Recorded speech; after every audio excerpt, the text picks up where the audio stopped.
এখানে প্রশ্ন আছে 3 to the power 61 into 6 to the power 43 into 7 to the power 82 unit digit কত হবে? তাহলে 3 এর মাথায় 61 আছে, তাহলে 61 কে আমরা 4 দিয়ে ভাগ করব। 4 দিয়ে ভাগ করলে কত হয়? 15 4 এর 60, রিমাইন্ডার কত থাকে 1। তাহলে একে আমরা এভাবে লিখতে পারি 3 টু দি পাওয়ার 1 ইনটু আছে ইনটুটা আমি দিলাম 6 টু দি পাওয়ার 43। 0156 এর ক্ষেত্রে বলা হয়েছিল পাওয়ার যাই থাক না কেন সেই সংখ্যাটাই হবে তার ইউনিট ডিজিট। তাহলে এর ইউনিট ডিজিট কত হবে? 6। 7 টু দি পাওয়ার কত আছে? 82। তাহলে 82 কে যদি আমি 4 দিয়ে ভাগ করি 21 4 20 4 80, রিমাইন্ডার থাকবে কত? 2। তাহলে 7 টু দি পাওয়ার 82 কে আমরা লিখতে পারি 7 স্কয়ার। এক্ষেত্রে কি হবে?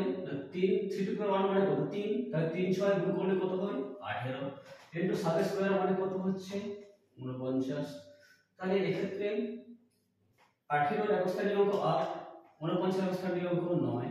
তাহলে 8 কে 9 দিয়ে গুণ করলে কত হয়? 72। তাহলে 72 এর অবস্থানীয় অঙ্ক কত? 2। তাহলে উত্তর কত হলো? 2।